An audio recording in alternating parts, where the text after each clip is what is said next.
Es un libro bastante difícil. Eh, no tanto por el aspecto profético que contiene, no creo que hay mucha dificultad en eso, contrario a otros libros en donde el aspecto profético a veces puede ser un poco más complejo, sino es difícil el profeta Amós porque del capítulo 1 hasta el capítulo 9, o sea, todo Amós, es un juicio tras juicio tras juicio. Es interesante, Amós comienza, eh, se nos dice que él no pertenece a esa sociedad de profetas, él es un profeta llamado particularmente. Y su profecía comienza con las naciones, empieza hablando de que las naciones van a sufrir juicio, pero después la profecía de Amós se concentra en Israel. Recuerden que para este tiempo los reinos ya están divididos, ¿sí? El reino de Judá y el reino de Israel. Jeroboam es el que está en este tiempo gobernando. Eh, y lo que ha pasado es que el pueblo ha quebrantado la ley de Dios. ¿Y cuáles son las amonestaciones que Dios da al pueblo de Israel? Las podemos resumir en dos, que han dejado de amar a Dios y guardar sus mandamientos y adorarlo como Él manda. Han dejado de amar a Dios. Esa es la primera forma en la cual han quebrantado la ley de Dios y el pacto de Dios. Y en segundo lugar, han dejado de amar a su prójimo. Recuerden que a Jesús le preguntan y ¿cuál es el primer mandamiento? Amarás a Dios y el segundo es amarás a tu prójimo. Bueno, lo que vemos en el profeta Amós es que el pueblo de Israel ha quebrantado ambos. Ha quebrantado tanto el amor a Dios que se manifiesta con obediencia a sus mandamientos y una forma de adoración como Él manda, y han quebrantado el segundo mandamiento de amar al prójimo, oprimiendo a los pobres, teniendo injusticia, asesinando por dinero y demás. Bueno, el sermón que estaba dando Amós no le gustó a Jeroboam. Así que en el capítulo 7, ustedes vieron la semana pasada la petición de Amasías, el cual le dice, oye, ¿sabes qué? Tu sermón no está cayendo muy bien aquí. Esta es Betel, aquí está Dios, está Jeroboam, rey de Israel, así que te voy a dar una buena recomendación. Vete hacia el reino de Judá. Vidente, vete, huye a la tierra de Judá y come allá tu pan y profetiza allá. Y no profetices más en Betel, porque es santuario del rey y capital del reino. Dice, no nos está gustando tu sermón. Nos estás llamando idólatras. Y recuerden que lo que hizo Jeroboam, dijo, bueno, para que el pueblo no tenga que estar yendo a Judá a adorar en el templo, vamos a poner unos ídolos aquí que representen a Jehová, y poniendo unos ídolos después se llenaron de otros ídolos. Y eso es lo que estaba denunciando Amós, pero al mismo tiempo estaba denunciando la corrupción que había en la sociedad.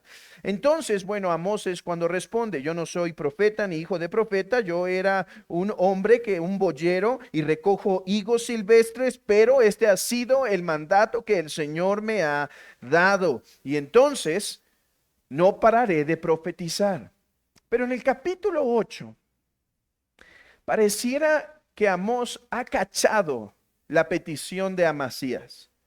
Porque en el capítulo 8, ¿qué es lo que tenemos en esta visión? Recuerde que desde el capítulo anterior hay visiones, ¿sí? Hay visiones.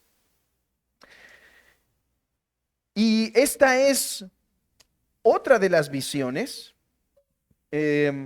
La última es sobre la destrucción y yo les dije que capítulo 1 al 9 todo es de juicio, excepto el capítulo 9 versículo 11 que va a ser de gran esperanza. Bienaventurado al que le toca predicar ese capítulo la próxima semana,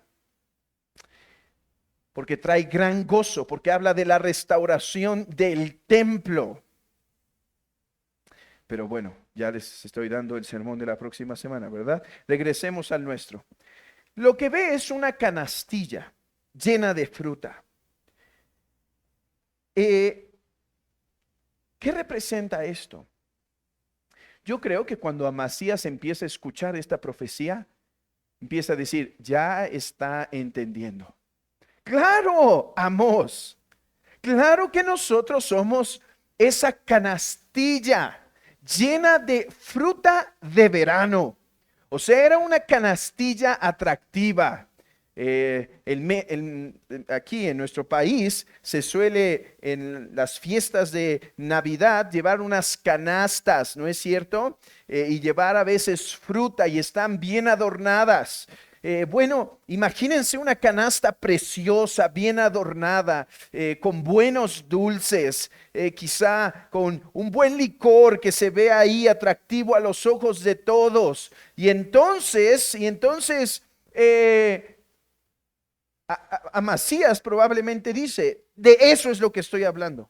Claro, ¿no ves la prosperidad que tenemos? ¿No ves que todo está saliendo bien, que nos estamos enriqueciendo, que el pueblo está prosperando? Pero entonces, ¿qué dice Amós? Esto es pura apariencia. Esto es pura apariencia. Porque esta fruta es simplemente fruta de verano, pero hermanos, no sé ustedes, pero en Guadalajara nosotros tenemos un problema para comprar fruta.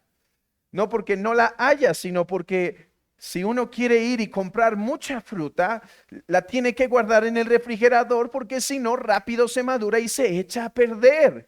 Y eso es lo que yo creo que esta imagen, esta revelación tiene en mente, que es fruta de verano, pero ¿cuánto Amasías? Es lo que le está diciendo Amós. Amós le dice a Amasías, ¿cuánto Amasías durará tu fruta de verano? Ahorita Jeroboam y el reino de Israel, el reino del norte, tienen esta prosperidad, pero es fruta de verano, no va a permanecer siempre. Por eso dice, ha venido el fin sobre mi pueblo Israel, no lo toleraré más. Es como esa fruta de verano, no va a durar por mucho tiempo. Dios va a traer el juicio sobre Israel por causa de sus pecados. ¿Cuáles han sido sus pecados? Bueno, ya lo dije, dos tipos: falta de amor a Dios y adorarlo como Él manda.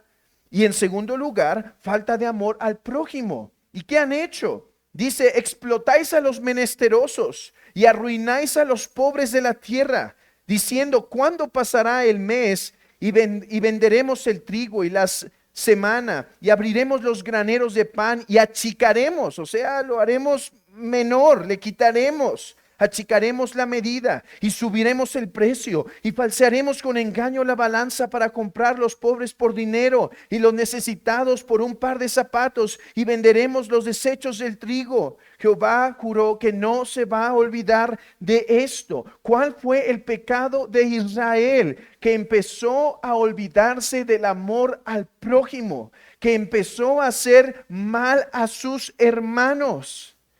Y entonces le profetiza, vas a caer. Y sucede eso. 40 años después el reino de Asiria viene y conquista el reino de Israel, al reino del norte. ¿Qué aprendemos de esto, hermanos? A Dios, en primer lugar, aprendemos esto. A Dios le importa cómo se tratan los seres humanos unos a otros. Hermanos,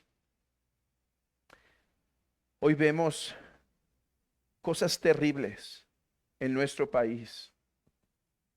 secuestros, asesinatos, formas de tortura tremendas. Apenas, no sé si escucharon, pero seguro sí, en mi estado se encontró un centro de exterminación. Y quiero decirles que a Dios le importa cómo los seres humanos se tratan unos a otros, y todos vamos a dar cuenta de ello. ¿Por qué a Dios le importa cómo tratamos los unos a los otros? A Dios le importa porque ellos llevan la imagen de Dios. Hermanos, ¿qué es lo que nos debe motivar a tratar de una manera apropiada a otros? Sino que poseen la imagen de Dios. ¿Qué es lo que nos debe hacernos desprender para hacer buenas obras? Que otros poseen la imagen de Dios. Nuestra sociedad, hermanos, está siendo juzgada y será juzgada por sus crímenes. Nuestra sociedad, nuestro país está lleno de sangre e injusticia y será juzgada por causa de sus pecados. Ahora, déjame preguntarte, querido amigo, ¿has alguna vez maltratado a otro ser humano? ¿Has golpeado a alguien en tu ira y en tu enojo? ¿Has asesinado? ¿Has generado chismes y calumnias contra tu prójimo? ¿Has mentido a tu prójimo? ¿Has tenido lascivia para con tu prójimo?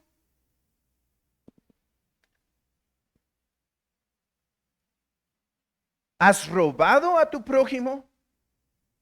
Si es así, date cuenta que entonces se anuncia un juicio no solo sobre la nación de Israel, cuyo juicio ya fue ejecutado, sino que este texto nos habla hoy y nos dice que todos aquellos de nosotros que hemos ofendido a nuestro prójimo, ya sea con lo más mínimo o de la forma más grotesca, nosotros tendremos que dar cuentas al Dios Santo, porque Él tiene en gran estima al humano debido a que lo hizo a su imagen. Todos nosotros somos culpables de haber ofendido a nuestro prójimo. Ahora, yo dije que tienen que esperar al capítulo 9, versículo 11, para ver la gran esperanza que da Amós al pueblo de Israel al hablarles de la próxima reconstrucción del templo, que no es ningún otro sino el Señor Jesucristo resucitado. Pero les tengo buenas noticias. No tenemos que esperar hoy hasta ese texto para ver a Jesús en Amós 8. Es que, hermanos, vean lo interesante del texto. Abran sus Biblias en Amós 8, si las tienen ahí, y lean conmigo el versículo 9.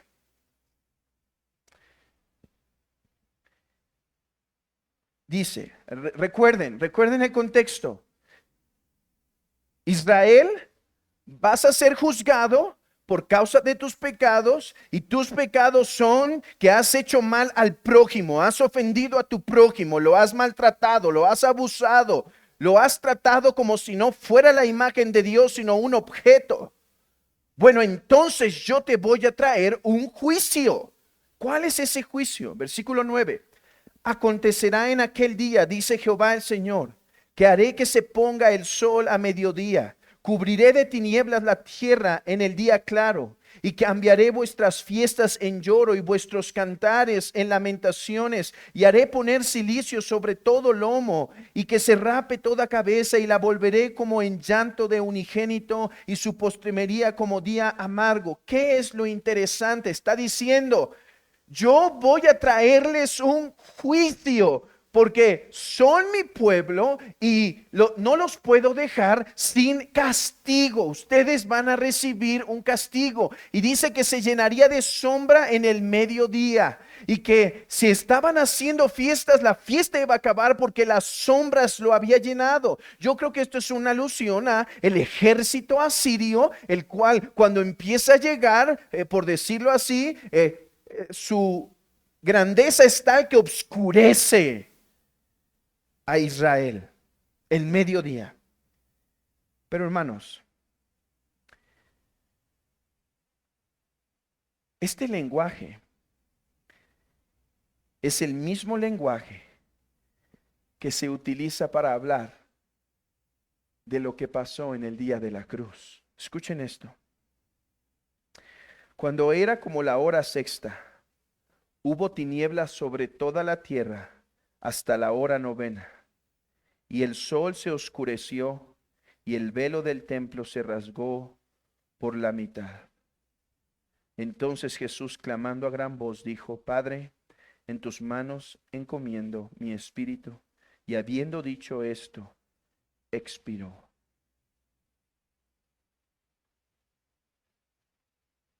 Y toda la multitud, versículo 48, de los que estaban presentes en este espectáculo, viendo lo que había acontecido, se volvían golpeándose el pecho. ¿Qué día ocurre esto? En un día de fiesta en Israel. El día de fiesta de Israel se convirtió en día de lloro. El día de luz se convirtió en el día de tinieblas.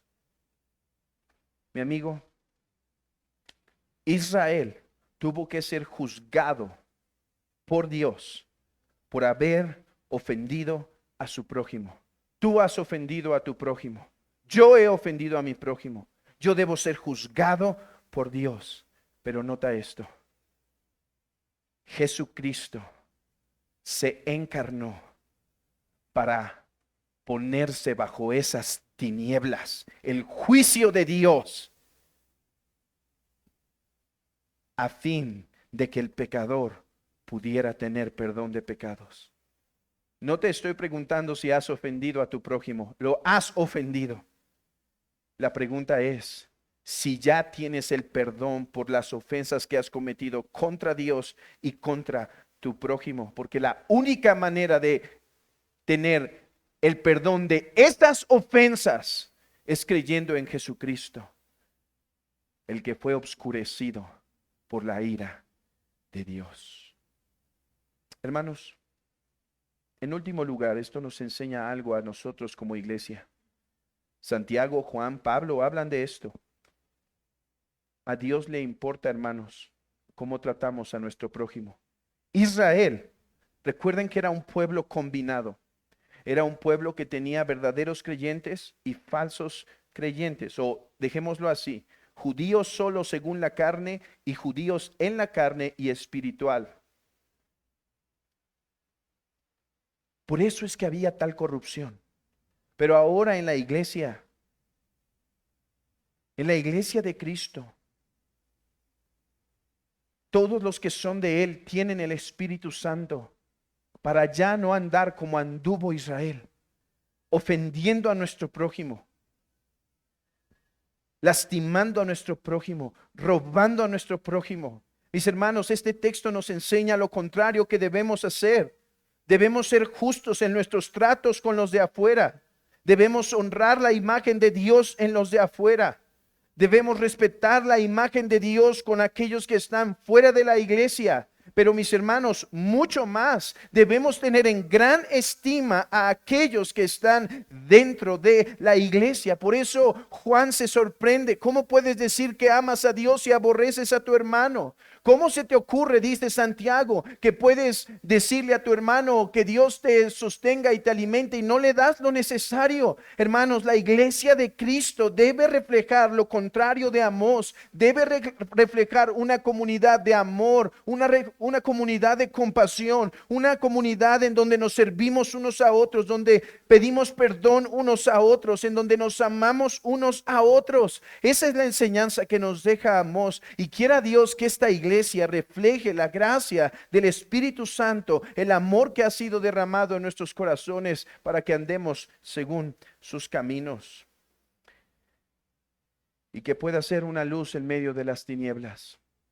El evangelio, hermanos, va a brillar por cuando éste sea predicado, pero va a brillar más cuando vean una comunidad que se ama y que sabe amar a los de afuera. Que el Señor obre en esta preciosa iglesia.